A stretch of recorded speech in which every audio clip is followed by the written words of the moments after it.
আল্লাহ এখানে কোন বেঈমানকে ডাক দেননি, ডাক দিয়েছেন ঈমানদারকে। কাকে?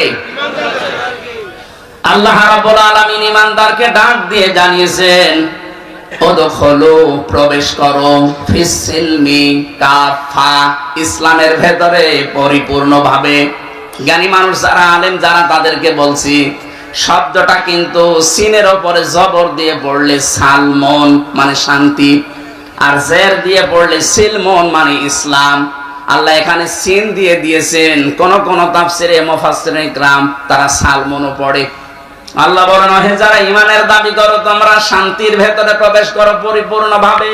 কিন্তু এখানে সিলমন, যেহেতু আমাদের দেশে আমরা সিলমন পড়ি, 7 কিরাতে কোরআন শরীফ পড়া যায়। কয় কিরাতে? এখানে যেটা আছে সিলমন দিয়ে। আল্লাহ পাক বলেন সিলমন মাহাজাতু ইসলাম, তোমরা প্রবেশ করো ইসলামে পরিপূর্ণভাবে। কিভাবে? এখন আমরা যে পরিপূর্ণ ইসলামে প্রবেশ করেছি, এটার প্রমাণ কি? এটার আলামত কি? নিদর্শন কি? এই ভালো করে বুঝতেছেন? আল্লাহ আপনাকে ডাক দিয়ে বললেন, ঈমানদার দাবি করো, ইসলামে পরিপূর্ণভাবে দাখিল হও, প্রবেশ করো। এখন আমি বলছি হ্যাঁ আমি প্রবেশ করেছি, হবে না। আল্লাহ বলেন 5টা বিষয় যদি তোমার ভেতরে পাওয়া যায় দুনিয়ায়, তাহলে আমি আল্লাহর ভাষায় তুমি ইসলামে পরিপূর্ণ ঢুকেছো। এই কথা বন্ধ করে নাকি? এটা ভালো করে বুঝবেন। বসেন বসেন। ইসলামে প্রবেশ করার আলামত কয়টা? এবার আপনি নিজের সাথে মিলান তো, আপনি প্রবেশ করেছেন কিনা, নাকি আন্দাজেই? 1 নম্বরে কেউ যদি বলে আমি ইসলামে প্রবেশ করেছি, তার প্রথম আলামত সে আত্মসমর্পণ করবে। কি করবে? আত্মসমর্পণ কিভাবে করে? আমাদের জাতির পিতা যিনি, বানানো না, আসল যেটা, হযরত ইব্রাহিম আলাইহিস সালাম আত্মসমর্পণ করেছিলেন আল্লাহর কাছে। তিনি যখনই আল্লাহ ডাক দিয়েছেন, ইদে ক্বালা লাহু রাব্বুহু আসলিম, ক্বালা আসলামতু লিরাব্বিল আলামিন। আল্লাহ পাক বলেন ইব্রাহিম আত্মসমর্পণ করো। উনি গাছের মাথায় কোড়াল দিয়ে কাঠ কাটছিলেন, ওখান থেকেই জবাব দিয়েছেন আসলামতু লিরাব্বিল আলামিন। আমি এই যে কিছুক্ষণ আগে বলেছিলাম না, ইব্রাহিম নবী খাতনা করেছিলেন, এটা তার সুন্নাত। ওই গাছের মাথায় বসে উনি খাতনা করেছিলেন। আল্লাহ বললেন যে আত্মসমর্পণ করো। উনি বলেন আমি কিভাবে এখান থেকে করব? বলেন খাতনা করো। এখানে কোড়াল দিয়ে নিজে খাতনা করে ওই জায়গায় বলেছিলেন আমি আত্মসমর্পণ করলাম, আমার নিজের মন মতো আর কিছু নেই, এখন থেকে যা করব আল্লাহ তোমার মন মতো। তাহলে এখান থেকে আমরা বুঝলাম কি? আমি ইসলামে প্রবেশ করেছি, তার প্রথম আলামত এইটা যে এখন থেকে আমার আর মন মতো কাজ হবে না, আমি দেখবো যে আমার আল্লাহর হুকুম এখানে আছে কিনা। আপনি এবার নিজের সাথে মিলান তো, আপনি এভাবে জীবন চালাতে পারেন, তাহলে বুঝবেন আপনি ইসলামে প্রবেশ করেছেন। এটা 1 নাম্বার গেল। আপনি যে ইসলামে আসলেন, এবার 2 নম্বর কি কাজ? জাতির পিতা ইব্রাহিম আলাইহিস সালাম, পরের আয়াতে দেখবেন, এটা সূরা বাকারা 1 নাম্বার পারা 19 নাম্বার পৃষ্ঠা 9 নাম্বার লাইনে আছে, 131-32 নাম্বার আয়াত। ওয়াসাা বিহা ইব্রাহিম বানিহি ওয়া ইয়াকুব ইয়া বানিয়া ইন্নাল্লাহা আসতাফা লাকুমুদ্দীন ফালা তামুতুন্না ইল্লা ওয়া আনতুম মুসলিমুন। বলেন আল্লাহু আকবার। আমি কি কথা বোঝাতে পারছি তো? বুঝতেছেন? যারা আছেন বাংলা শিক্ষিত হন, আরবি একটু খেয়াল করবেন, দেখবেন আনন্দ পাবেন। আল্লাহ পাক বলেন ইসলামে প্রবেশ করো। আমি বলছি করলাম না, ইসলামে প্রবেশ করেছেন পরিপূর্ণভাবে, তার আলামত কয়টা? আর জোরে। 1 নাম্বার আলামত আত্মসমর্পণ। কিভাবে করবেন আল্লাহ শেখাচ্ছেন, যে জাতির পিতা কিভাবে করেছে দেখ। তুই যেহেতু ইব্রাহিমের সন্তান, নাকি আমরা ইব্রাহিমের সন্তান জাতি হিসাবে, এজন্য তিনি যেভাবে আল্লাহর সামনে আত্মসমর্পণ করেছেন, আমাদের উচিত ওইভাবে করা। বাবা যেভাবে, সন্তানও সেইভাবে। আর আমরা এমন বাবা পেয়েছিলাম যে হুকা খায়, এরকম বাবা ছিল না, বানানো বাবা। আমি নিজে তার চেহারা দেখেছি, ছবি দেখেছি, হোক্কা খাচ্ছে। আপনি ইব্রাহিমের পুরা জীবনী পড়ে দেখেন তো কোন দিন হোক্কা খেয়েছে। ভণ্ডামি করার জায়গা পান না। জাতির পিতা বানিয়ে দিয়েছেন, এটা কোরআনে কারিমের সাথে পুরাপুরি সাংঘর্ষিক। সূরা হজের 78 নম্বর আয়াতের মাঝে আছে, মিল্লাতা আবিকুম ইব্রাহিম হুয়া সাম্মাকুমুল মুসলিমিন। তোমাদের জাতির পিতা আমি আল্লাহর ঘোষণা দেওয়া একজন, নাম কি? আর জোরে বলেন। এই জায়গায় কোনো মত পার্থক্য করা যাবে না, কোনো ভাগাভাগি নেই। কিসের ভাগ করেন আপনি? আপনি যদি অন্য জাতির লোক হন, আপনার পিতা আলাদা হতে পারে। আমরা যারা এদেশে মুসলিম, কথা বলেন, হুয়া সাম্মাকুমুল মুসলিমিন, তিনি তোমাদের নাম মুসলমান রেখেছেন। আমাদের বাবা হিসাবে তিনি আমাদের নাম রাখলেন মুসলিম। আর আমরা এমন বাবা এখানে বসে আছি, সন্তানের নাম এমন নাম রেখেছে, ও হিন্দু না মুসলমান ও সাদা বোঝা যায় না। কি কথা বলছেন এখন? আপনি বলেন তো নিরপেক্ষ দৃষ্টি দিয়ে পুতুল, জয় কোন কোন ধর্মের লোক?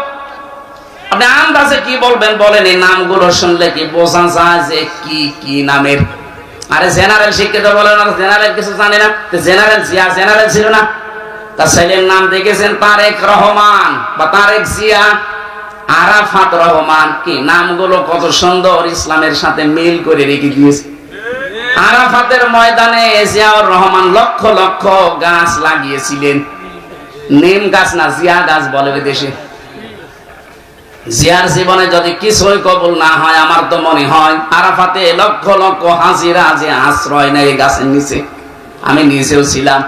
কত মানুষ অন্তত মনের অশান্তি দোয়া করছে, আল্লাহ এই যে ছায়ার ব্যবস্থা যিনি করে দিলেন বাংলার জমিন থেকে এসে, তাকে তুমি শান্তি দিও। হাজিদের দোয়া আরাফাতের ময়দানে কবুল হবে না? আর আপনি কোথায় কি দোয়া করছেন? এমন নাম বাবা হিসাবে দায়িত্ব সন্তানের উপর আপনার 11টা। কয়টা? এখানে যারা বাবা আছেন, কয়টা দায়িত্ব পালন করলে বাবা হওয়া যায়? 11টা। কয়টা? আরো জোরে বলেন। 1 নম্বরে তার একটা সুন্দর অর্থবোধক নাম রাখা। যদি কারো নাম উল্টা পাল্টা রেখেও থাকেন, আজকে যিনি অতিথি হিসাবে দেখে কথা বললেন মাহবুবুর রহমান, রহমানের সবচাইতে প্রিয় বান্দা মাহবুবুর রহমান। এ শব্দের বাংলা অর্থ মাহবুব মানে প্রিয়। মাহবুব মানে কি? মনিরুজ্জামান একজনের নাম দেখলাম।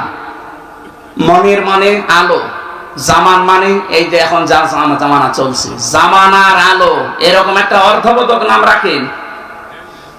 আপনার নাম বাবা হিসাবে তো ভালোই নাম ছিল মুজিবুর রহমান, কিন্তু নামগুলো পরবর্তী প্রজন্ম এসে টিউলিপ, জয়, পুতুল, কি কি নাম রেখেছেন? একটা ভালো অর্থবোধক নাম রাখা যায়নি। এই জন্য ওনারা সাথে ভুল করেও থাকে। আমরা যারা বাবার সামনে হব বা হচ্ছি, এমন অর্থবোধক একটা নাম রাখবেন, কিয়ামতে আল্লাহ যখন কিছুই খুঁজে পাবে না, অন্তত নাম দেখে যেন মাফ করে দেয়। আর নাম রেখেছে ডেঞ্জার। আমি জেলখানায় অনেকগুলো মানুষের নাম এমন পেয়েছিলাম, ডেঞ্জার রাসু, ভয়ঙ্কর তাজ। আর একজন ছিল আমাদের উপর তলায়, ওনার নাম ছিল সুইডেন আসলাম। পরবর্তীতে ওনার জীবনী নিয়ে সিনেমা বানিয়েছে মান্নার আসলাম ভাই। ওনার কাছে হুজুর কিছু জানে না, সব খবর আমার কাছে আছে। কি ডেঞ্জার মানুষ ছিল বলেন তো, যার নাম নিয়ে সিনেমা পর্যন্ত বানিয়েছে। দেখেছেন আসলাম ভাই সিনেমা? দেখেছেন? আপনারা ধরো আল্লাহর ওলি, ওইসব লাইনের লোক না। ওনার জীবনী নিয়ে ওইটা বানিয়েছে। কি নাম, নামের আগে সুইডেন লাগিয়ে দিয়েছে।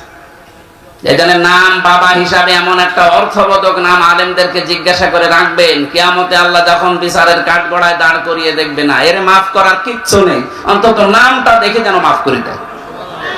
কিয়ামতে আল্লাহ মরিয়ম এ নামে যখন ডাক দেবেন, লক্ষ লক্ষ মরিয়ম হাজির হয়ে যাবে। আল্লাহ পাক বলে, আমি এত মরিয়ম চাইনি, আমি চেয়েছি ঈসা নবীর মা মরিয়মকে। মরিয়ম নামের মেয়েরা বলবে, রব্বুল আলামিন তুমি তো ঈসা নবীর মা মরিয়ম ডাক দাওনি, বলেছো মরিয়ম। দুনিয়াতে তোমার হুকুম না মেনে একবার ভুল করেছি, আজকে তোমার এই হুকুমে সাড়া দিয়ে আমরা হাজির হয়ে গেছি। আল্লাহ বলেন, আমার রহমতের জরিয়ায় জোশ পয়দা হয়ে গেছে, যা ঈসা নবীর মা মরিয়মের সাথে যার নামের মিল আছে, আমি আল্লাহ তাদেরকেও আজকে মাফ করে দিলাম। বাবা যারা আছেন অর্থবোধক নাম রাখবেন, কিন্তু আমি এটা আমার সাবজেক্ট না হলে ইঙ্গিত দিলাম। আমাদের নাম মুসলিম জাতির পিতা হিসাবে ইব্রাহিম নবী রেখেছিলেন। আল্লাহ পাক বলেন তিনি ইন্তেকালের আগে তার সন্তানদেরকে ডাক দিলেন, এমনকি ইয়াকুব নবী, এই দুইজন নবীর আয়াত এটা, তারা দুইজন ডাক দিয়ে বলেছিলেন ইয়া বুনাইয়া, হে আমার কলিজার টুকরা সন্তানেরা, ইন্নাল্লাহা আসতাফা লাকুমুদ্দিন। ভালো করে শুনবেন, অবশ্যই আল্লাহ নির্বাচিত করেছেন, চয়ন করেছেন, পছন্দ করেছেন, তোমাদের জন্য মনোনীত করেছেন দিন হিসাবে। কি হিসাবে? কি দিন? কি না না, এখানে আল্লাহ বলেন লাকুমুদ্দিন, তোমাদের জন্য একটা দিন আল্লাহ নির্ধারিত করলেন, নির্বাচিত করলেন, পছন্দ করলেন, চয়ন করলেন। এখন এই যে নির্বাচিত যে দিনটা, এর কি সারা দুনিয়ায় এখন দিন আছে প্রায় 4500। কত দিন? মানে যদি ধর্ম বলেন তাহলে 4500 ধর্ম আছে এই দুনিয়ায়, তার ভেতরে ইসলাম একটা।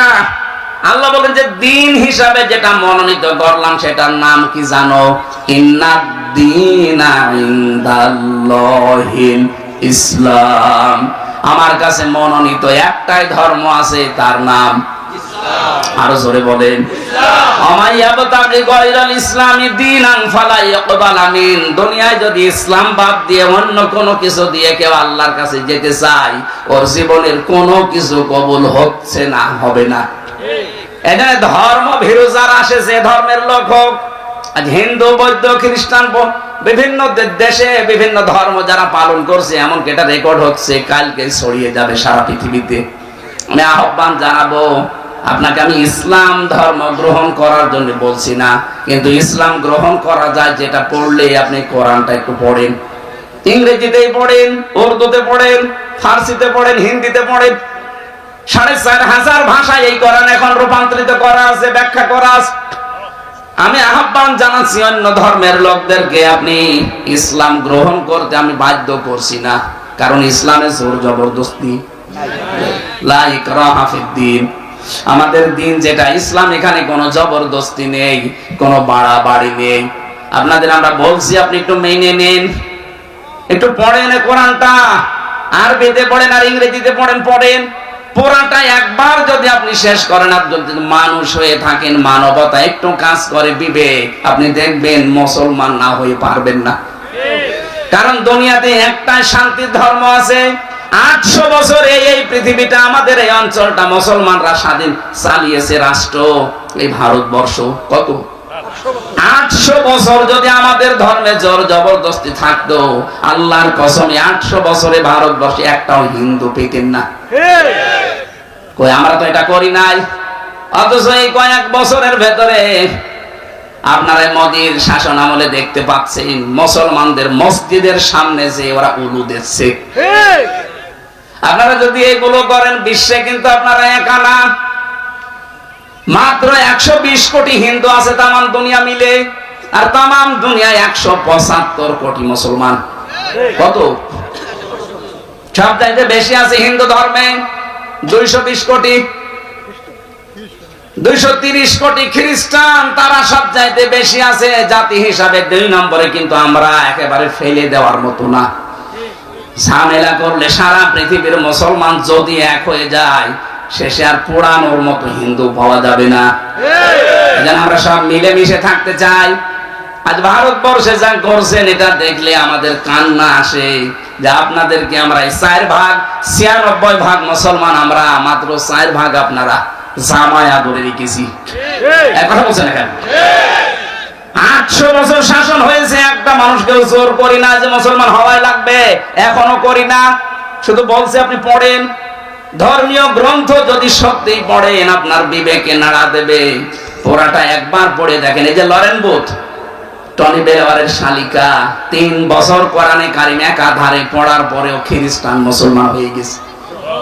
সাংবাদিকরা জিজ্ঞাসা করছে, আপনি খ্রিস্টান জাতিতে আপনি মুসলমান হয়ে গেলেন কেন? লরেন বুক বলছে, দেখেন আমি কোরআনে কারীম মুসলমানদের ধর্মীয় গ্রন্থ পুরা 3 বছর টানা টানা করে পড়েছি, আনা কম সানা কম করে না, বুঝে বুঝে পড়েছি ব্যাখ্যা সহ। 3 বছর আমি 53 জায়গায় লাল দাগ দিয়েছিলাম। ওরা বলে আমাদের ধর্মীয় গ্রন্থ কোরআনে কোনো ভুল নেই, আমি পেয়েছি 53 জায়গায় লাল দাগ দিয়ে দিয়ে ভুল ধরলাম। তো আল্লাহ যেখানেই ভুল ধরে দেখি তার পরের আয়াতে পরের পাড়ায় আল্লাহ এই জবাব 1500 বছর আগে দিয়ে দিয়েছে। শেষে আমার জীবনের ভুল ধরা পড়ে গেছে, আমি আর নিজের ধর্মেই থাকি নাই, চলে এসেছি ইসলামে। লরেন বোধ কিন্তু যেমন তেমন মেয়ে লোক না, টনি বেলেওয়ারের শালিকা, অনার্স মাস্টার্স এবং পিএইচডি করা একজন মহিলা। এই মহিলা যদি এই অবস্থায় 3টি বছর কোরআনের কাছে এসে নিজের ধর্ম বাদ দিতে পারে, বাংলাদেশ সহ বিশ্বে যারা অন্য ধর্ম মানেন, আপনি যদি সত্যিই পরবর্তী যে জগৎ আসতেছে এটা বিশ্বাস করে থাকেন, আমরা পরকালে বিশ্বাসী আর হিন্দুরা পুনরুজ্জন্মে বিশ্বাসী, ওরা আরেকবার জন্ম নেবে আবার আসবে, যদিও এটা বাস্তবতার সাথে মেলে না। এজন্য আহ্বান জানাবো, আপনারা আসেন, আমাদের ধর্মীয় গ্রন্থ এটা সবার জন্য উন্মুক্ত। আপনাদের অন্যান্য ধর্মের মতো না যে ধর্মীয় গ্রন্থ খালি ওই ঠাকুররা পড়তে পারবে আর কেউ পড়তে পারবে না, এটা সবার জন্য, সে যেই হোক। কথা বলেন না কেন? হাদা বায়ানুল লিন্নাস হুদাল লিন্নাস। মানুষ আপনি পড়েন, আপনাকে পরিবর্তন করতে কোরআন বাধ্য করবে, এমন কিছু আল্লাহ এর ভেতরে দিয়ে রেখেছে। তাহলে এই যে ষড়যন্ত্রগুলো হচ্ছে এটা আশা করি বন্ধ হয়ে যাবে।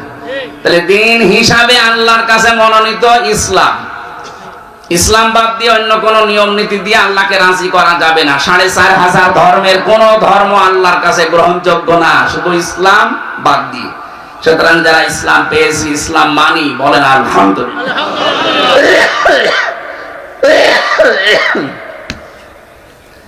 আমি ইসলামে পরিপূর্ণ প্রবেশ করেছি, তার প্রথম আলামত হচ্ছে আমি আত্মসমর্পণ করব কার কাছে? ইসলামের কাছে। কার কাছে? 2 নম্বরে আমি যে পরিপূর্ণ ইসলামে প্রবেশ করেছি তার প্রমাণ আমি এই যে লিখে এনেছিলাম তাফসীর থেকে, আমার ইখলাস থাকা লাগবে। কি থাকা লাগবে? ইখলাস মানে যা করব আমি আল্লাহর জন্য, কাউকে দেখানোর জন্য। কিছু যদি দানও করি আমি লোক দেখানোর জন্য করি না, এটা যা করি প্রকাশ্যে গোপনে কার জন্য? এটা যখন তৈরি হবে 100 ভাগ, তখন আপনি বুঝবেন যে হ্যাঁ আপনি ইসলামে প্রবেশ করেছেন। 3 নম্বরে আপনার চরিত্র হওয়া লাগবে উন্নত চরিত্র। আজ আমাদের চরিত্রের যে অভ্যাস, সামনাসামনি দেখলে বোঝা যায় না, পেছনে ওর চরিত্র শয়তানের চাইতে খারাপ। এখানে বহু মানুষের মোবাইল আছে, এমন দৃশ্যগুলো মোবাইলে রেখে দিয়েছেন সেভ করে, নিজের জিনিস দেখলে আনন্দ পায়, অন্য কেউ দেখলে লজ্জা পায়। এরকম দৃশ্য নেই? বলেন, এটা উন্নত চরিত্রের কাজ, যেটা আমি নিজে দেখবো, আমার বাবাও দেখতে পারবে। কথা বলেন না কেন? আর আমি দেখলে আনন্দ লাগবে, অন্য কেউ দেখলে আমার কাছে লজ্জা লাগবে। এটাই তো চরিত্রের মহা অবক্ষয়। যাদের কম্পিউটারে মোবাইলে এরকম দৃশ্য আছে, এই মুহূর্তে ওটা ডিলিট করা লাগবে। কারা কারা এরকম অদৃশ্যগুলো ডিলিট করবেন? হাত তোলেন তো। একজন দেখি, মোবাইল দেখি। বাটন মোবাইল চলে, বাটন মোবাইল। তোর মোবাইল কিছু আছে? খালি ওর মনে হয় বান্ধবের নাম্বার সেভ করা আছে, তাছাড়া কি থাকবে? যাদের এরকম এই যে স্ক্রিন টাচ মোবাইল আছে, যা সেভ করে রেখেছেন, নিজে দেখলে আনন্দ পান, অন্য কেউ দেখলে লজ্জা পান, ওটা ডিলিট করা লাগবে। উন্নত চরিত্র করতে হলে লাইনে না গেলে আপনি পারবেন না। 4 নাম্বার, আপনার আকীদা বিশুদ্ধ হওয়া লাগবে। আজ বাংলাদেশ জামাত ইসলামের যারা আছে, এদের একটা মিথ্যা তহমত লাগিয়ে দেয় যে এদের আকীদা ঠিক নেই। তোমার আকীদা এত ভালো, একটু ফাঁসির দড়ি গলার কাছে আসুক, আকীদা সব বেরিয়ে যাবে। সুতরাং এই উল্টা পাল্টা ফতোয়া দিয়ে মজলুম একটা দল এই বাংলাদেশে, এই 53 বছরের সবচেয়ে বেশি জুলুমের শিকার এই বাংলাদেশ জামাত ইসলামী। এই মজলুম দলের উপরে মিথ্যা তহমতটা দিয়ে নিজের গোনার পাল্লা ভারী করাবেন না। তাদের আকীদা ঠিক নেই, আপনার আকীদা খুব ভালো আছে। আপনার যে সমস্ত বইপত্র লেখা, ওর ভেতরে আকীদার তো আও নেই, শুধু বেআকিদার কথা লেখা। আর উল্টা পাল্টা যে ফতোয়া দিয়ে এদের আন্দাজে ভুল ধরেন, এদের পুরো বইটা পড়ে দেখবেন। আকীদা বাংলাদেশের সবচেয়ে আকীদা শুদ্ধ এদের আকীদা। খালি ফতোয়া দিয়ে বেড়ায় মানুষের বিরুদ্ধে, নিজেরটা ঠিক নেই। 5 নম্বরে শুধু আকীদা শুদ্ধ হলে হবে না, লেনদেনে স্বচ্ছ থাকা লাগবে। বাংলাদেশে এইটা সমস্যা বেশি। দেখতে তো ভালো মানুষ মনে হয়, 5 ওয়াক্ত নামাজ পড়ে, রোজা রাখে, হজ করে এসেছে, কোন দোকানে যদি বাকি থাকে ও দোকানের সামনে দিয়ে যায় না। লেনদেন যদি স্বচ্ছ না হয়, যতই নামাজ পড়েন নামাজ কিন্তু কবুল হবে না। আর আপনি ইসলামে প্রবেশ করেছেন, এটা আপনাকে কোনো আলামতের ভেতরে নেই। এই 5টা, কয়টা? আত্মসমর্পণ করা আল্লাহর সামনে। 2 নম্বরে ইখলাস লাগবে আমাদের সব কাজে। 3 নম্বরে উন্নত চরিত্র অর্জন করা লাগবে। 4 নম্বরে বিশুদ্ধ আকীদা লাগবে আমাদের। 5 নম্বরে লেনদেনে স্বচ্ছ থাকা লাগবে। এই 5টা যদি জীবনে পাওয়া যায়, আল্লাহ বলেন তুই ইসলামে পরিপূর্ণ প্রবেশ করেছিস। এইটা আমরা দেখাতে চাই আল্লাহকে। কথা বলে না কেন? মা বোন যারা এসেছেন, শুধু নামাজ পড়া, রোজা রাখা আর কালো বোরকা পরা ইবাদত না আপনার জন্য। আপনার ইবাদত হচ্ছে স্বামী যখন বাইরে থেকে আসবে, স্বামীকে আনন্দ দেবেন, সে যেভাবেই হোক, সাজ করে কথাবার্তা দিয়ে অভ্যর্থনা জানিয়ে স্বামীকে আনন্দ দেওয়া, এটা আপনার জন্য ইবাদত। 2 নম্বর ওয়াইজা গাবা আনহা হাফিজাতুহু, যখন স্বামী বাইরে যাবে তখন আপনি নিজেকে হেফাজতে রাখবেন। 3 নাম্বার ওয়াতুইনু আলা দীনি যাওজাতিহা, স্বামী যদি দিনের কাজে যায়, মানবতার কাজে যায়, তখন তাকে সাহায্য করবেন, সময় দেবেন, উদ্বুদ্ধ করবেন। কিন্তু অনেক মহিলা নামাজ পড়ে, রোজা রাখে, স্বামী দিনের কাজ করে, স্বামী মানবতার জন্য কাজ করে বেড়ায়, আরো বাধা দেয়, না আপনার নামাজ হচ্ছে না। 4 নম্বরে স্বামী যদি আদেশ করে আর ওটা যদি জায়েজ হয়, আপনার জীবন থাকতে মানা লাগবে। কথা বুঝতেছেন? আমি যত স্বামী এখানে বসে আছি, প্রত্যেকটা স্বামী আমরা চাই বিয়ের পরে আমার মা বাবা আমার সাথে থাকবে। 100টা না 98টা মহিলা এটা চাই না। আরে মহিলা চাই না, তার কারণ আছে। এই মহিলাকে ওর মা আর ওর বড় বোন ওখান থেকে খালি টিপস দেয়। আমি বেশি বলে ফেললাম না? আপনি মা বোনের কথা শুনে নিজের শ্বশুর শাশুড়ির সাথে খারাপ ব্যবহার করলে জীবন ওর স্বামীর মন পাবেন না। উপরে উপরে হয়তো জজ নিয়ে সংসার করার জন্য আপনাকে ভালোবাসা দেখাবে, তোর মা বাবার সাথে যদি খারাপ আচরণ করেন, দেখতে না পান, জীবনও ওর মন পাবেন না। আমি নিজে স্বামী হয়ে বলছি, এই কথা বলছেন না? হ্যাঁ জজ মিয়া, এটা মনের কথা না? আল্লাহ মেয়েদেরকে 4টা কাজ করার তৌফিক দেন, বলেন আমিন। ইসকন নিয়ে যে সমস্যা চলছে, ইসকন আর হিন্দু এক জিনিস না। রাষ্ট্রের বিরুদ্ধে কেউ অবস্থান নিলে, সে চিন্ময় হোক আর সে যে নামে আসুক, বিচার তার করা লাগবে।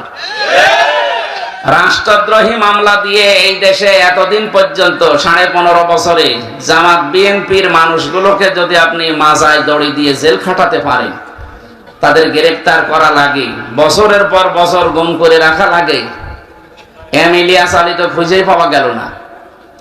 কি কথা বলে না কেন? ঢাকার একজন নাম করা লোক ছিল বিএনপির নেতা, নোরে আলম নাকি যেন নাম, চৌধুরী আলম। কোথায় সে লোক? কোথায়? গায়েব করে দিয়েছে। আমি নিজেও আয়না ঘরে ছিলাম, অল্প দিন। মাটির নিচে যে অবস্থা, এটা বলার বাইরে। এত বড় বড় নখ হয়ে গেছে মানুষের, চুল দাড়ি গোপ, মনে হচ্ছে জঙ্গল থেকে বেরিয়ে আসতেছে। একটা মানুষ 2 বছর 5 বছর 8 বছর 10 বছর 14 বছর আছে মাটির নিচে। ও জানে না যে এটা কোন বছর, ও জানে না যে এটা কোন মাস চলছে, কি বার, এটা কয়টা বাজে ওর জানা নেই। আপনি বলেন তো 2 দিন 5 দিন না, 14 বছর একজন পড়ে আছে একটা মানুষ। কয়েকজনকে তো দেখলেন বেরিয়ে এসেছে 8 বছর পরে, 10 বছর পরে। ব্যারিস্টার আমান আজমি, এই মানুষগুলো 8 বছর 10 বছর এক ঘরের ভেতরে। আমি 14 বছরের মানুষও পেয়েছি। আমার মনে হয় আমি যখন 20 সালে ছিলাম, 21 সালে, ইলিয়াস আলী ওই সময় বেশি ছিল। কিছু কিছু মানুষ বলা খাওয়া করতো, কিন্তু 24 সালে এসে শুনলাম না, তাকে বিদায় করে দেওয়া হয়েছে। অথচ তার মেয়েটাকে বুকের ভেতরে নিয়ে, কোলে নিয়ে আপনি কি নাটকটা করলেন। সেনা জগতে যদি ওনাকে কাজ করতে দেওয়া যেত, আমার মনে হয় পুরস্কার জাতীয়টা ওইটাই পেত।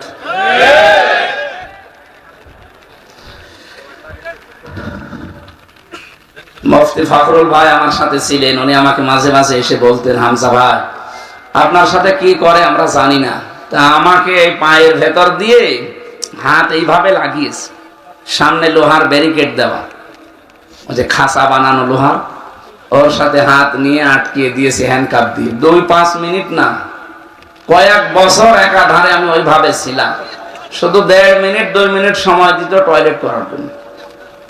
পোশাক ওর এমনি বন্ধ হয়ে যেত। কিসের পোশাক?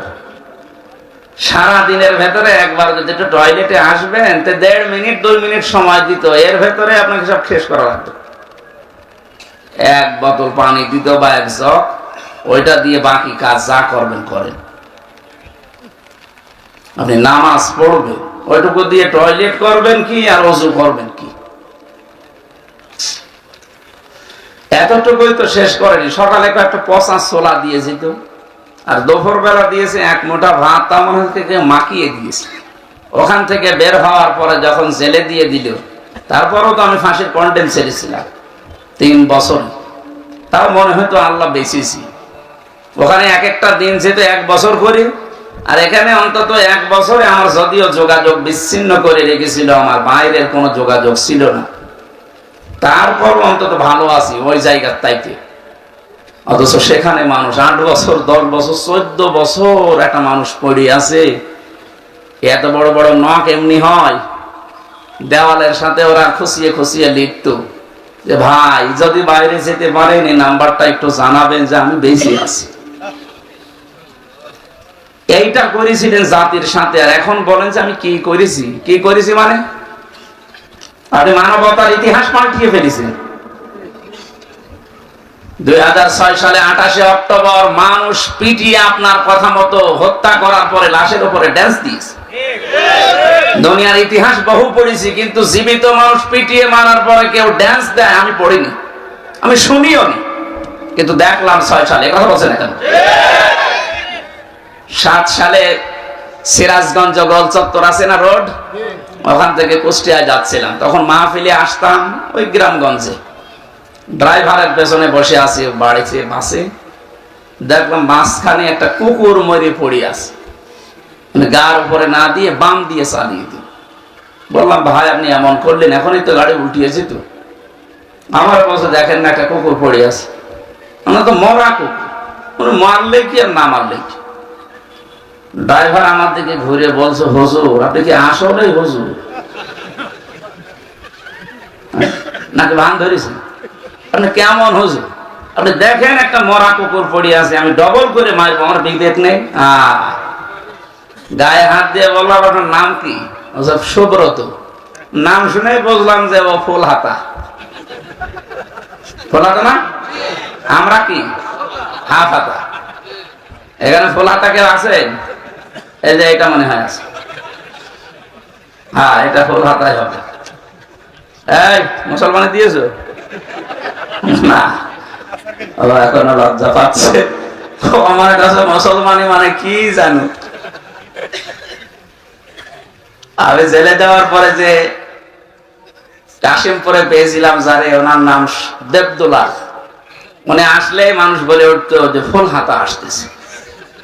ওই সময় বুঝলাম যে হাফ হাতা আর ফুল হাতা কি। আমরা মুসলমান যারা আমরা কি হাফ হাতা, আর ওনারা। যদিও এটা বৈজ্ঞানিক ব্যাখ্যা আছে, বৈজ্ঞানিক ব্যাখ্যা এটা ইব্রাহিম নবীর সুন্নাহ। হযরত ইব্রাহিম আলাইহিস সালাম তিনি খাতনা করেছিলেন, ওখান থেকে শুরু। অনেকগুলো রোগ থেকে বেঁচে থাকা যায় খাতনা করলে। বিভিন্ন রকমের সার ময়লা ওর ভেতরে যদি জমা থাকে, তাহলে পরবর্তীতে অনেক রকমের অসুখ হতে পারে। এই জন্য অনেক হিন্দু ভাইরা এখন গোপনে হলেও ডাক্তারের কাছে যে ওরা হাফাতা হয়ে যাচ্ছে। আমি ওনার নাম শুনে বুঝলাম যে ওনার ঈমান নেই, কিন্তু বিবেক আছে। একটা মরা জিনিস ডবল করে উনি মারতে পারলেন না, ওনার বিবেকে বাধা দেয়। অথচ একটা মানুষের কথা শুনে সারা বাংলাদেশ থেকে লগি বইটা নিয়ে পিটিয়ে মানুষ রাজধানীতে হত্যা করার পরে ড্যান্স দিয়েছে। আমি ওনারা ওই দিন বলেছিলাম যে ভাই আপনি হিন্দু মানুষ, আপনার ঈমান নেই, কিন্তু আপনার বিবেক আছে। কিন্তু এই দেশের অনেক নামধারী মুসলমান মুনাফিকদের ঈমান নেই। ওরা তো আসলে মুনাফিকই, উপরে ফিটফাট ভেতরে সদরঘাট। এই জন্য আমরা আহ্বান জানাচ্ছি এই যে কঠিন পরিস্থিতিতে আল্লাহ রাব্বুল আলামিন আমাদেরকে একটা ঈমানের পরীক্ষায়, মানবতার পরীক্ষায় রেখেছিলেন প্রায় 15.5 বছর। নবীজি পরীক্ষা দিয়েছিলেন জীবনে 13 বছর। কয় বছর? আমরা সেটা পার করে আরো 2 বছর বেশি, 15.5 বছর একটা আয়ামে জাহিলিয়াত নাম শুনেছিলাম, সে হাজার হাজার বছর আগে, 1500 বছর। আর এই 24-এর 5 আগস্টের আগ পর্যন্ত আমরা দেখেছি এই দেশে আওয়ামী জাহিলিয়াত। ওটা ছিল আয়ামে জাহিলিয়াত আর এটা আওয়ামী জাহিলিয়াত। শব্দটা প্রায় একই আর কাজও করতো একই। বিনা কারণে একটা মানুষকে মিথ্যা মামলা দিয়ে, মিথ্যা সাক্ষী দিয়ে তার জীবনটা তছনছ করে দিত। ওই জামানায় যেমন ছোটখাটো বিষয় নিয়ে মানুষে গন্ডগোল করতো, এই জামানায় আমাদের বিনা কারণে ছোট্ট বিষয় তাহলে হ্যাঁ করতে দেরি, আপনার নামে 5টা মামলা হতে দেরি নেই। এই যে জজ মিয়া আজকে কয়েকজনকে নিয়ে এসেছিল, বলছে এর নামে 60টা, এর নামে 65টা, এর নামে 53টা মামলা। আমারও বলেছিল যা যা বলতে বলি এগুলো যদি না বলেন তো 50টা মামলা দেব। বললাম আপনি কি মামলা বানাবেন? বলছে হ্যাঁ, আমার তো সব রেডি করা আছে। কি দেশ বানিয়েছে আপনি বলেন। বিএনপির এক একজন নেতা দেখা করতো মাঝে মাঝে, কেউ 313টা মামলা, মনে হচ্ছে বদরের ময়দান কায়েম হয়ে গেছে।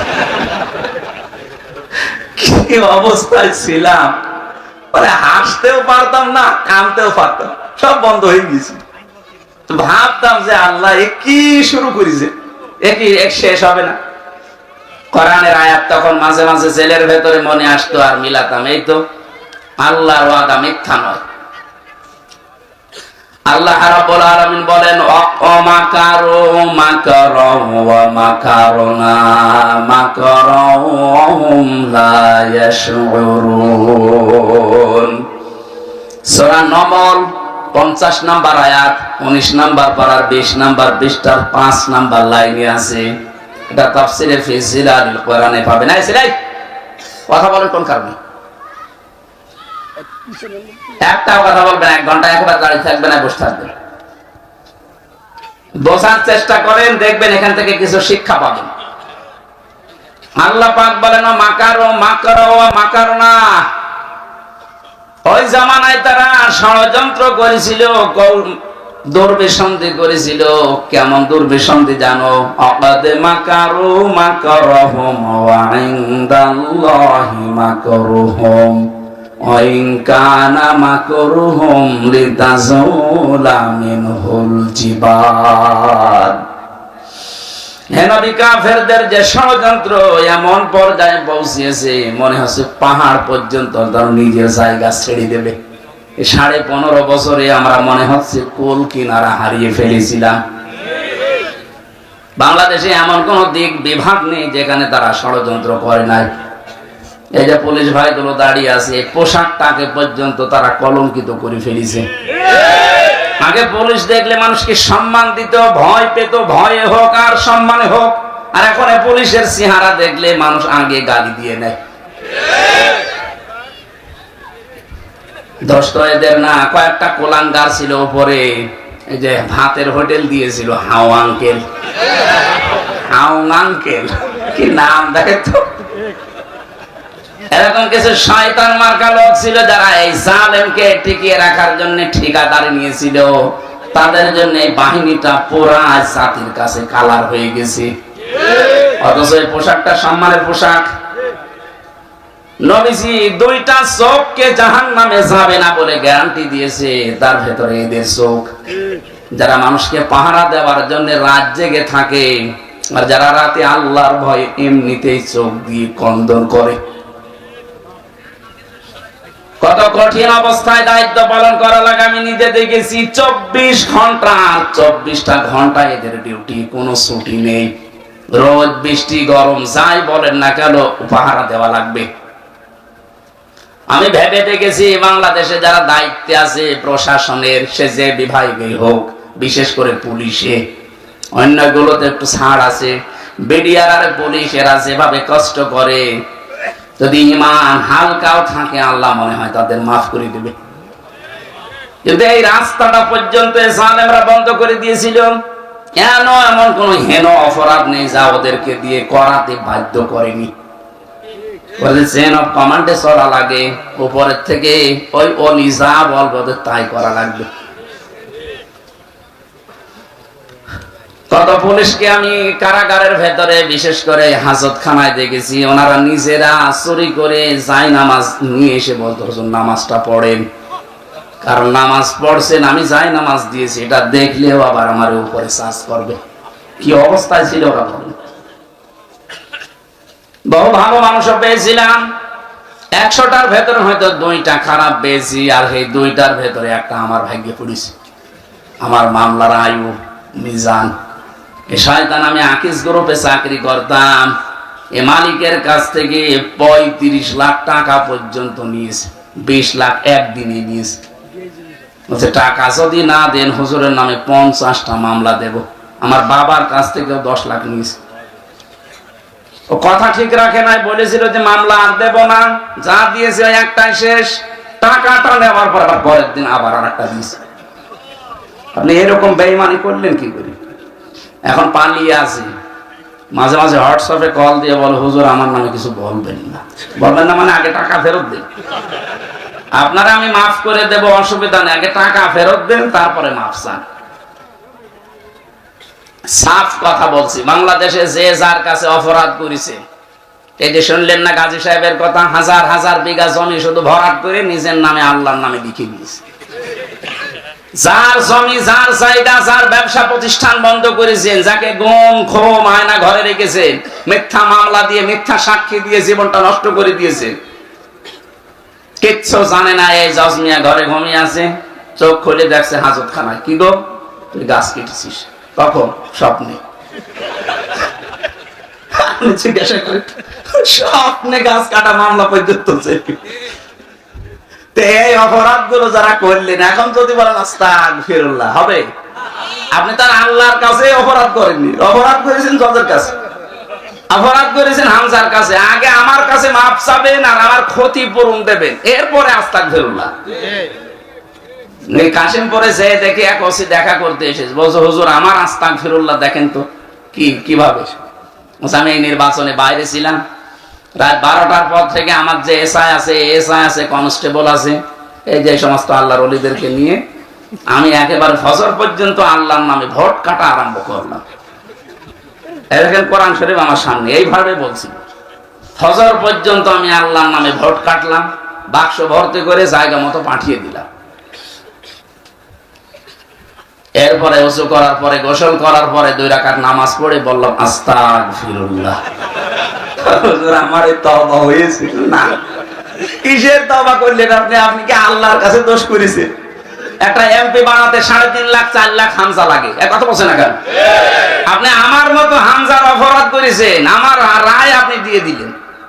অথচ আজ 8-9 দিন ধরে যারা 2 বোন পালিয়েছে, ওরা কিন্তু মিথ্যা কথা ছড়াচ্ছে বিশ্বের মোড়লদের কাছে যে আমরা নির্বাচিত ছিলাম, আমাদেরকে উৎখাত করা হয়েছে। এটা ডাহা মিথ্যা কথা। আপনি যে নির্বাচিত ছিলেন এটা যদি ঘোড়াও শোনে ও হাসবে। এটা কথা বললেন, একটা হাসি মানুষ এত বড় মিথ্যা কথা বলে? 15.5 বছরে দেশে নির্বাচন হয়েছে? বলেন বলেন। একবার তো 154 জন আন্দাজেই করে নিলেন, আর একবারে তো ওসির বর্ণনা শুনলেন যে কি করে নির্বাচন হয়েছে। এই যদি হয় নির্বাচনের ধরন, নির্বাচিত হওয়ার ধরন, যে শয়তান পর্যন্ত হাসবে না? আমাদের এই জাতিকে আপনি বাইরে এখন মিথ্যাবাদী বানানোর পায়তারায় আছেন। সারা দুনিয়া জানে যে 15.5 বছরে এদেশে গণতন্ত্র ছিল না, এদেশে মানবতাও ছিল না। তাছাড়া সে নিজে বর্ণনা করলাম যেটা দেখে দেখে বলেন, এটা মানবতার সাথে যায়? হ্যাঁ, 14 বছর একটা মানুষকে আটক করে রাখেন। মাঝে মাঝে চিন্তা করতাম যারা আমাদের দায়িত্বে থাকতো, ওই মাটির নিচে যারা পাহারা দিত, ওরা বাইরে যে সংসার করতো কি করে? ওদের বিবেক নেই।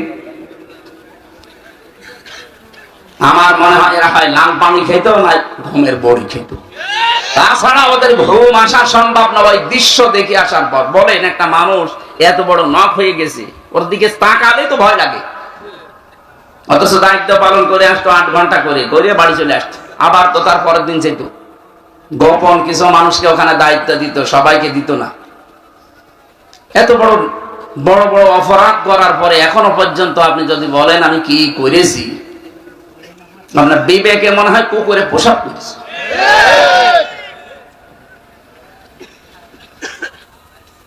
জালেমদেরকে আল্লাহ মাফ করবে না, কারণ জালেমদের হেদায়েত আল্লাহ বন্ধ করে দিয়েছে। আল্লাহু লা ইয়াহদিল কওমাজ জালিমিন, জালেমদের আমি আল্লাহ হেদায়েত দিচ্ছি না, দেবও না। ইয়াহদি এটা মজারে, যারা আলেম আছে জিজ্ঞাসা করেন। ইয়াহদি মজারে, বর্তমান ভবিষ্যৎ, প্রেজেন্ট ফিউচার। কোন জালেম তাকে আল্লাহ পথ দেখাচ্ছেন না, ভবিষ্যতে দেখাবেনও না। এজন্য জালেমদেরকে যারা টিকিয়ে রাখার জন্য চেষ্টা ছিলেন তাদের কপাল শেষ, এ দুনিয়াও শেষ আপনার, আর আখেরাত তো শেষই। কারণ জালেমদের বিরুদ্ধে মামলা দায়ের করবে সরাসরি আল্লাহ নিজে। সূরা শুরার 42 নম্বর আয়াত, ইন্নামাস সাবিলু আলাল্লাযিনা ইয়াজলিমুনান নাস, অবশ্যই আমি আল্লাহ নিজে মামলা দেব জালেমদের বিরুদ্ধে। কথাটা ছোট, কিন্তু এর ওজন কত টের পাচ্ছেন? মামলার বাদী যত বড় হয়, মামলা কিন্তু তত কঠিন হয়। কথা বলেন না কেন? আমার মামলার বাদী ছিল সরাসরি উনি। যদি সলিমদ্দি কলিমদ্দি হতো না, 2 দিনে বের হয়ে চলে আসতাম। যেহেতু সরাসরি বাদী উনি, এজন্য লাল কালি দিয়েছিল। ওটা গেলেই জজ বলতো না, এটা বাদ দিয়ে নিয়ে আসেন। অথচ বাইরে আমরা শুনতাম যে আইনের শাসন প্রতিষ্ঠা হচ্ছে। এই আইনের শাসনের ধরন, আমার জামিন পাওয়া আমার অধিকার না? বলেন, পেয়ে কি করবেন? একটা মামলায় পাবেন, গেট থেকে আর একটা মামলা দিয়ে ঢুকিয়ে দেবে। এই ছিল দেশের গণতান্ত্রিক অধিকার, ন্যায় বিচারের এই ছিল বাংলাদেশে দৃষ্টান্ত। আর এটা বাইরের দেশে ছড়িয়েছে যে আমরা আইনের শাসন প্রতিষ্ঠা করেছি। নাউযুবিল্লাহি মিন যালিক। ভেতরে থেকে বহু মানুষকে, বিশেষ করে বিডিআরদের যে কান্নার আওয়াজ, এদের যে দীর্ঘশ্বাস, হাজারো বিডিআর, এরা তো এই প্রশাসনের মতো মিথ্যা মামলা দিয়ে 14 বছর আটক করে দিয়েছে। তাহাজ্জুদ পড়তে যখন উঠেছি রাতের বেলা, দেখতাম মুরব্বী যারা বিডিআর আহ করে একটা আওয়াজ দিত। আমার মনে হয় এই দীর্ঘশ্বাস, এই আওয়াজ আল্লাহর আরশে গিয়ে ধাক্কা খেয়েছে। জালেম কি এমনি পড়েছে? এই মানুষের দীর্ঘশ্বাস আর এদের বদদুয়ার আর লানতের কারণে পড়েছে। আল্লাহ পাক বলেন, ওরা ষড়যন্ত্র করেছিল, এমন ষড়যন্ত্র মানুষ হতাশ হয়ে গেছে, না আর মনে হয় সূর্য উঠবে না। তো মাকার না, আমি আল্লাহ কিন্তু কৌশল করেছি। মাকরন, কৌশল করার মতো। অহুম লা ইয়াশউরুন, তারা টেরও পায়নি আমার কৌশল। এবার আসেন তো, শব্দ দুইটা এক। আমি আলেমদেরকে বলছি, মাকারো মাকরন শব্দ দুইটা, এরপরেও মাকার না মাকরন, এখানেও শব্দ দুইটা। এর মূল মাদ্দা যেটা, মেন কাফরা, মাকার মানে ষড়যন্ত্র করা, এটা কাফেরদের বেলায়। আর মুসলমানদের বেলায়, আল্লাহর বেলায় এটা ষড়যন্ত্র হবে না, হবে কৌশল। তাহলে এই বাংলাদেশে যারা ইসলামের বিরুদ্ধে, মানবতার বিরুদ্ধে অবস্থান নিয়ে যারা ষড়যন্ত্র করেছেন, তাদের বাংলা অর্থ করা লাগবে ষড়যন্ত্র, কূটবুদ্ধি। আর এইটা যখন উল্টি আপনি আল্লাহ এবং মুসলমানদের সামনে লাগাবেন, তখন আর ষড়যন্ত্র করা যাবে না, তখন দেওয়া লাগবে কৌশল। কথা বুঝতেছেন? কি বুঝলেন এখান থেকে? একই অস্ত্র আপনি মানবতা ধ্বংসের কাজে ব্যবহার করবেন, ইসলাম ধ্বংসের কাজে ব্যবহার করবেন, আপনি সন্ত্রাসী, আপনি জঙ্গি। কথা বলেন কেন? ওইটা ইসলামের পক্ষে যদি কেউ কাজে লাগায়, মানবতার পক্ষে নিয়ে দাঁড়ায়, ওইটা তখন আর জঙ্গি সন্ত্রাসী হবে না, ওইটা হবে জিহাদ।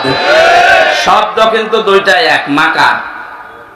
আল্লাহর ক্ষেত্রে হবে কৌশল, কাফেরদের ক্ষেত্রে হবে ষড়যন্ত্র। আল্লাহ পাক বলেন কি হয়েছে আপনি দেখবেন, ফাউজুর কাইফা কানা আকিবাতু মাকরিহিম। হে নবী, আপনি একটু নজর করে দেখেন এদের এই ষড়যন্ত্রের পরিণাম আমি আল্লাহ কি দেখিয়েছি এদেরকে। আন্না দাম্মারনাহুম ওয়া কওমাহুম আজমাইন। আন্না একালিফ টান আছে, দাম্মারনা এখানেও টান আছে, জমা মুতাকাল্লিম। অবশ্যই আমি আল্লাহ তাদেরকে ধ্বংস করে দিয়েছি, তাদের জাতি, তাদের গোষ্ঠী, তাদের দলের লোক সবাইকে। এতটুকু যদি আল্লাহ শেষ করে দিতেন, আমি আয়াতটা পড়তাম না। পরের আয়াতটা আল্লাহ এমন ভাবে মিলিয়েছেন, আমার মনে হয় বাংলাদেশ দেখে নাজিল করলেন। আপনি একটু দেখেন তো পরের শব্দটা, ফাতিলকা বুয়ুতুহুম খাবিয়াতান বিমা যালামু ইন্না ফি যালিকা লাআয়াতাল লিকাওমিন ইয়ালামুন। আমি এখানে দুইটা শিক্ষা বের করেছি, এই ভালো করে শুনুন। এই ছেলে, ওঠাউঠি করো, কি সমস্যা, কি বসো। প্রসাব পায়খানার বিড়ি খাওয়া ছাড়া যদি কেউ বাইরে যান তার খবর আছে। বিড়ি খেতে যদি নেশা লাগে খেয়ে আবার চলে আসবে, আশপাশে না দূরে যাবেন, পুলিশ আসে কিন্তু, ধরলে আবার জরিমানা নেবে। বিড়ি খাওয়া ছাড়া বাইরে যাবে, হয়তো বলছেন না, তার মানে বিড়ি ঘর এখানে আছে। ঠিক আছে ভাই, খুব বেশি নেশা লাগলে আকিস বিড়ি আর আজিজ বিড়ি আছে, খেয়ে চলে আসবে। যাচ্ছে, যান তাড়াতাড়ি যান। এই দুই বিড়ি খর একসাথে যাচ্ছে, মানে আছে জামাত বদ্ধ বিড়ি খাবো, হ্যাঁ তাড়াতাড়ি গাড়ি আসবেন।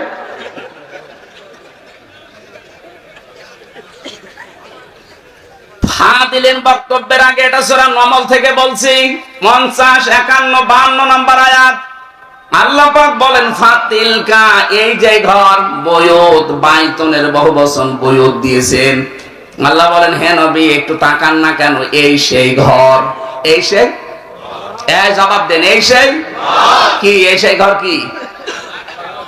আল্লাহ বলেন এই সেই ঘর, খাবিয়াতান, জনশূন্য করে দিয়েছি, সার শূন্য করে দিয়েছি, ওজাড় গৃহ বানিয়ে দিয়েছি, বিমা যালামু, তাদের জুলুমের কারণে। এই আয়াতটা যে কত বাস্তব, আগস্টের 5 তারিখের বিকাল 5টা বাজতে বাজতে আল্লাহ মিলিয়ে দিয়েছেন। সারা বাংলাদেশের 64 জেলার 630টা থানা, যেখানে যেখানে জালেমদের বাড়ি ঘর ছিল, মানবতা একেবারে উল্টিয়ে দিয়েছে। আপনি দেখেন 2.5-3 ঘন্টার ব্যবধানে একটা ইট পর্যন্ত খুলে নিয়ে চলে গেছে। কুষ্টিয়ার হানিফ কি দাপট ছিল, হাসিনার পরেই মনে হয় ওবায়দুল কাকা, এরপরে হানিফা, এরে আল্লাহ এমন অপমান করেছে, ওর বাড়ির ইটও এখন আর নেই, ওর বাড়ি এখন জাতীয় টয়লেট হয়ে গেছে। কারো পেটে ব্যথা হলে আমার মনে হয় ওখানে যে টয়লেট করে আসে। আমি আবু জেহেলের বাড়ি একবার বুঝতে পারি না যেটা আবু জেহেলের বাড়ি, কাবা শরীফ তাওয়াফ করার পরে দেখছি উপরে একটু ঘুরি, যেই দেখি পেটে ব্যথা। এক পুলিশকে ডাক দিয়ে ওনার ভাষা দিয়ে বললাম, ভাই এতক্ষণ তো ভালো ছিলাম, এবার পেটে ব্যথা করছে। পুলিশ আমার বলছে, ইয়া হাজি আল হজ্জা তাই না বিলা দোকান, ও হাজি দেশ কোথান? জি তুমি বাংলাদেশ, বাংলাদেশ থেকে এসেছি। উনি আমারে বলছে, ইয়া আখি ইয়া সাদেক, হে ভাই আপনি হাজি মানুষ, আপনি এখনো জানেন না এটা কোন জায়গায়? না তো, না আবু জেহেলের বাড়ি, আপনি এখনো পায়খানা না করে দাঁড়িয়ে আছেন, দাঁড়িয়ে দাঁড়িয়ে করেন পায়খানা করে। দেখুন আমার পেটের ব্যথা ভালো হয়ে গেছে, কারণ ওই জায়গাটা ছিল জুলুমের কারখানা। কথা বলেন না কেন? আজ সারা বাংলাদেশের যেখানে যেখানে জুলুম হয়েছে, তাকান ওই জায়গাগুলো আল্লাহ অভিশপ্ত বানিয়ে দিয়েছেন। 3 দিন আগের পেপারে দেখলাম, এই যে ঢাকার যে বাড়িটা, মানুষ অনেকে আবেগে যে সোমা খেত, অথচ সে বাড়িতে 8-9 জন একসাথে যে পোশাক করছে, মনে হচ্ছে জামাত বদ্ধ পোশাক চলছে, বিভিন্ন দিকে মুখ করে সবাই।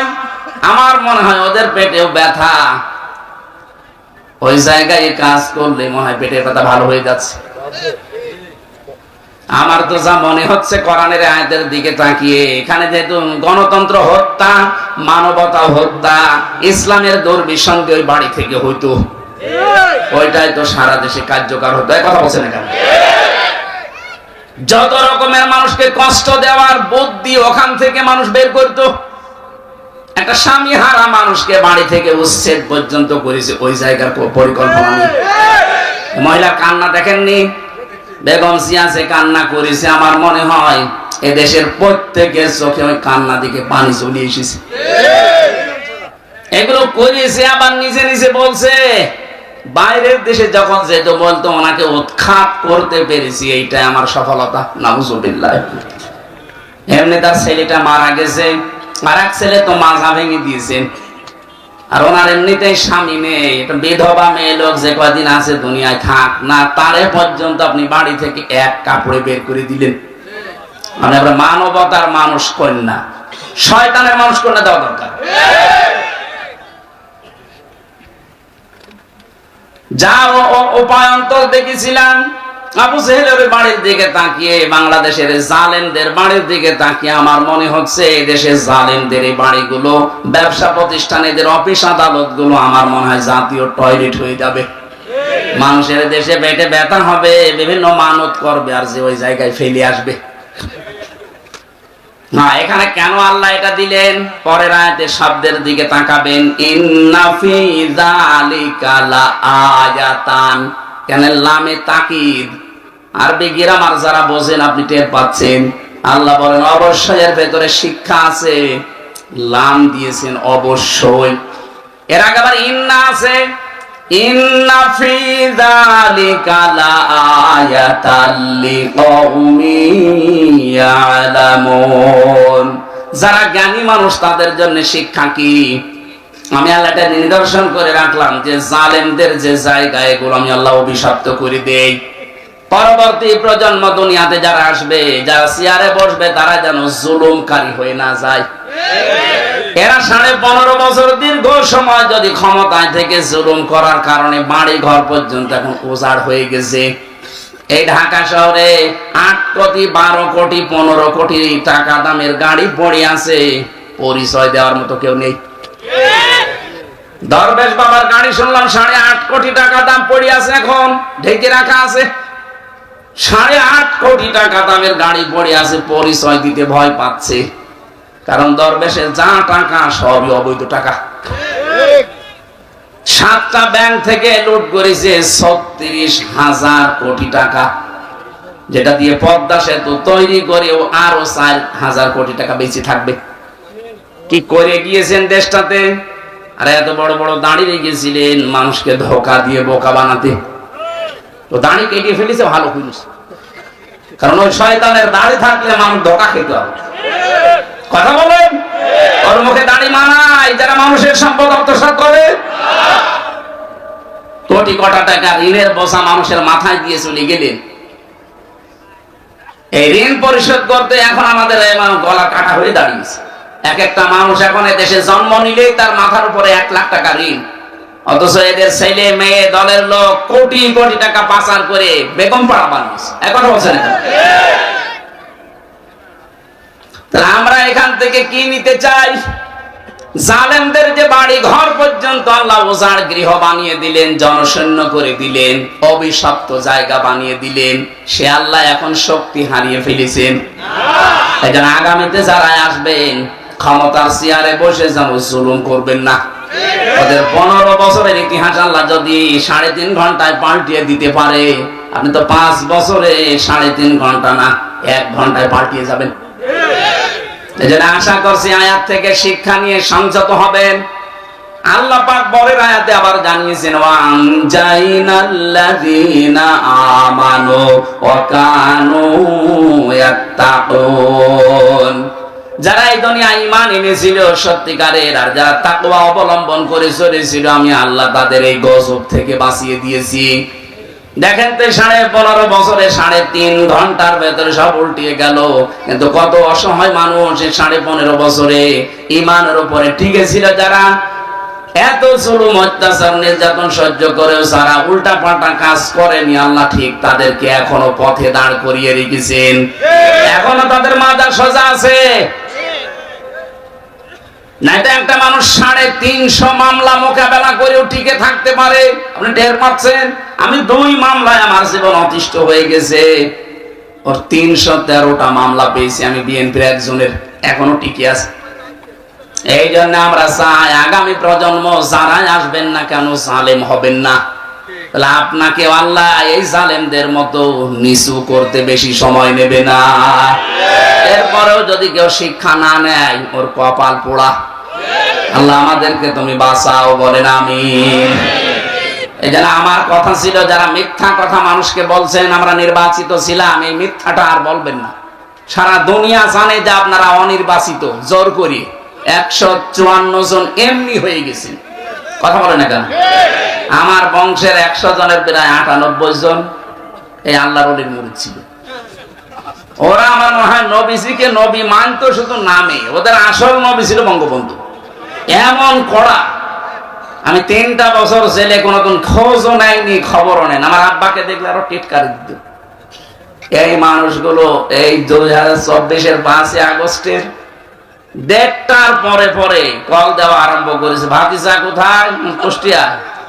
বলছে আমরা সব জামাত ইসলাম। জামাত ইসলাম মানে 3.5 ঘন্টায় পাল্টিয়ে গেছে। এই মানুষগুলো কি করেছে দুনিয়ায়।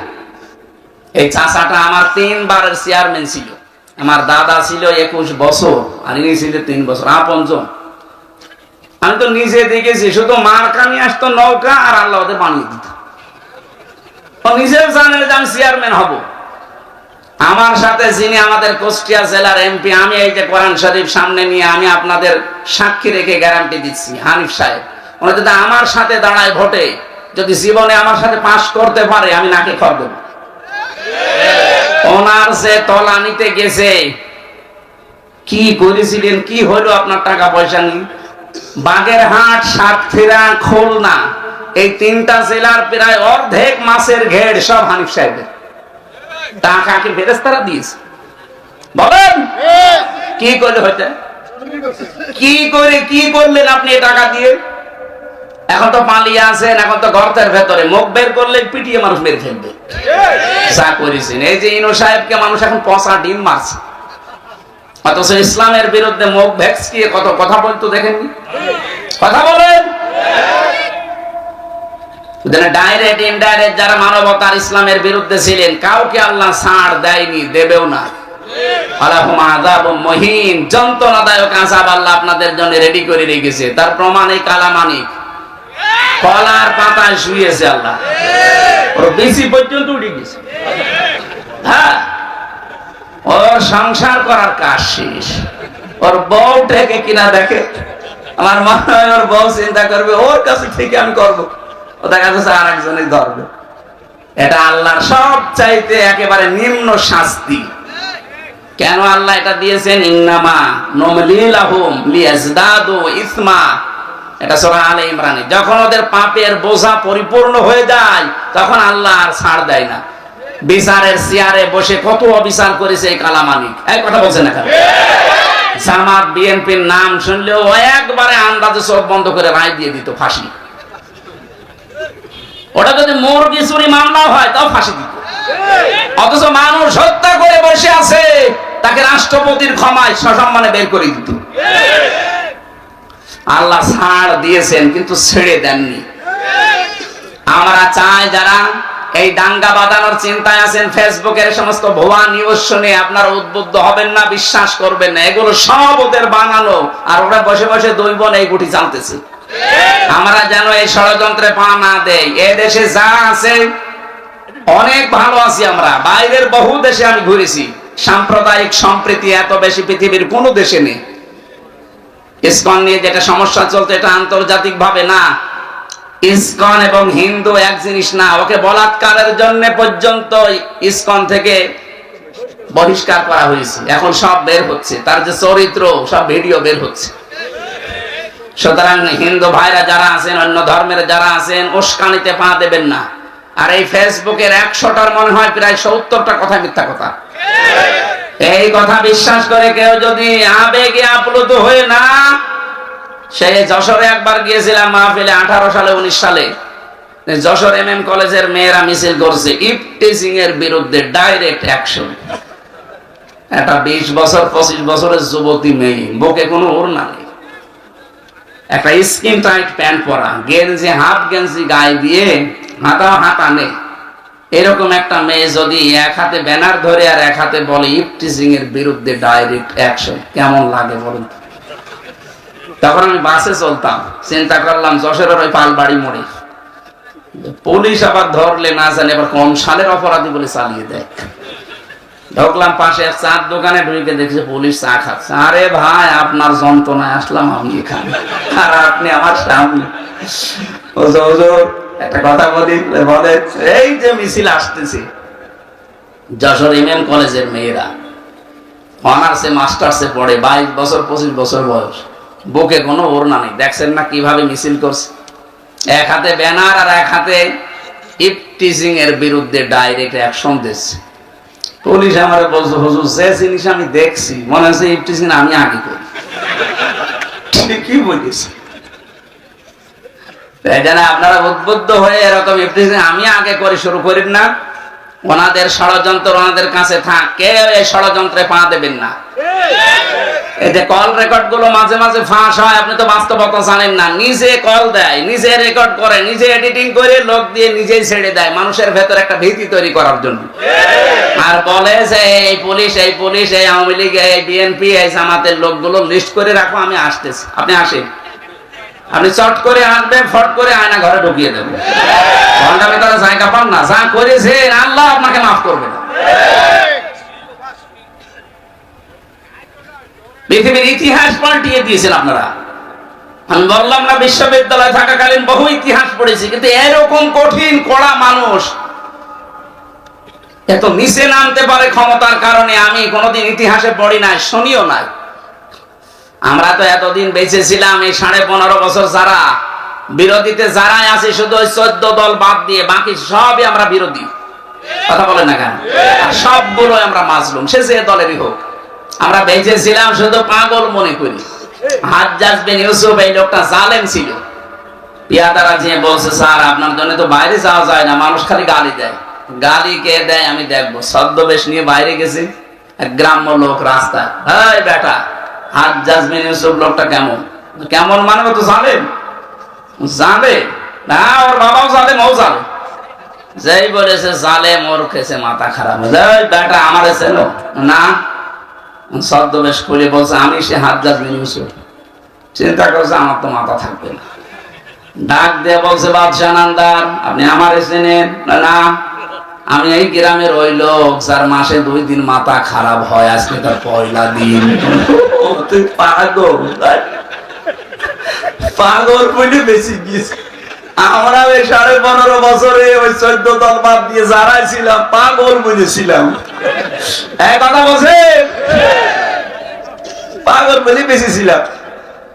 মাসে 2 দিন আমাদের মাথা খারাপ হইতো, ওইটা তার পয়লা দিন। আল্লাহ আমাদের বিশাল জগদ্দল একটা পাথর তিনি সরিয়ে দিয়েছেন, আমাদেরকে আল্লাহ বাঁচিয়েছেন। এই পাথর যেন কিয়ামতের আগে দেশে আর ঘুরে না আসে। কথা বলে না কেন? যে আল্লাহ আমাদেরকে এই যে কথা বলার মতো একটা পরিবেশ দিলেন, এটা যে কত বড় নিয়ামত, এই 15.5 বছর আমরা টের পেয়েছি। তাও তো নারায়ণগঞ্জ আল্লাহর ওলি 70-72 রাখা তাহাজ্জুদ পড়তে বলে একটু ভালো ছিল। আর বাইরের যে জেলাগুলো কি যে অবস্থা, আমার কুষ্টিয়ার বড় বড় আল্লাহর ওলি সব ওখানে পাঠিয়েছে। ওরা তো তাহাজ্জুদ পড়ে না, ওরা খালি মানুষের জমিয়ে গাজী সাহেবের মতো আল্লাহ রাস্তায় নিয়ে নিত। বলেন তো 3টা জেলার অর্ধেক অংশ তাদের একজনই। এই যে আরেকজন ছিল পুলিশ বাহিনীতে প্রধান, যিনি বেনজির বেনজির, ওর কোনো নজির নেই।